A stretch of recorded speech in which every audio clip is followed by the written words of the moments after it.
आणि आता सविस्तर बातमीपत्र। अमरावतीमध्ये चंद्रशेखर बावनकुळेंसमोरच नवनीत राणा आणि अनिल बोंडेंमध्ये शाब्दिक चकमक झाली। अनिल बोंडे यांनी नवनीत यांच्यावर अप्रत्यक्ष निशाणा साधणारा व्हिडिओ सोशल मीडियावरनं पोस्ट केला आणि त्यावरनं आता राणांनी उत्तर दिलंय। बोंडे भाऊ, मी ही मोर्शी फिरून आली आहे, मोर्शीमध्ये माझी सभा झाली आहे, अशा शब्दात नवनीत राणा यांनी बोंडेंना सुनावलं।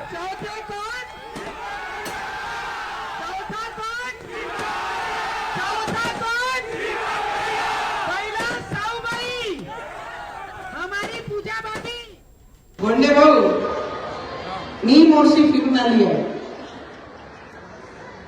मोर्शीमध्ये माझी सभा झालेली आहे आणि काही लोकांचे नावाने जरी कमळ असल तर नवनीत राणाने इमानदारीचा दुपट्टा कमळ गळ्यात घातला आणि भगवा प्रत्येक रक्तामध्ये आहे। कोणाचे बोलायची आणि याची गरज नाही आहे, पण एक गोष्ट मी नक्की सांगेन, बावनकुळे साहेब आमचे नेते आहे, दादा तुम्ही आमच्या मतदारसंघासाठी आणि आमच्यासारख्या कार्यकर्त्यांसाठी तुम्ही जीवाचं रान केला, लोकसभामध्ये तुम्ही जीवाचं रान केला, या जिल्ह्यामध्ये विधानसभेसाठी। त्या साहू विलासनगरच्या प्रभागामध्ये 4 भारतीय जनता पक्षाचे उमेदवार आहे, कमळाचे उमेदवार आहे, तो हिंदुत्वाचा गड आहे आणि त्या ठिकाणी संभ्रमित करणं हे चुकीचं आहे।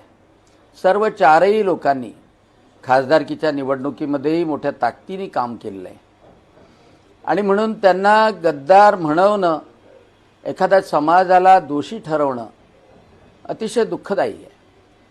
आणि म्हणून अमरावतीमधल्या सर्व जनतेला माझं आव्हान आहे की कोणी काहीही म्हणो, परंतु भारतीय जनता पक्षामध्ये फूट पाडू नका।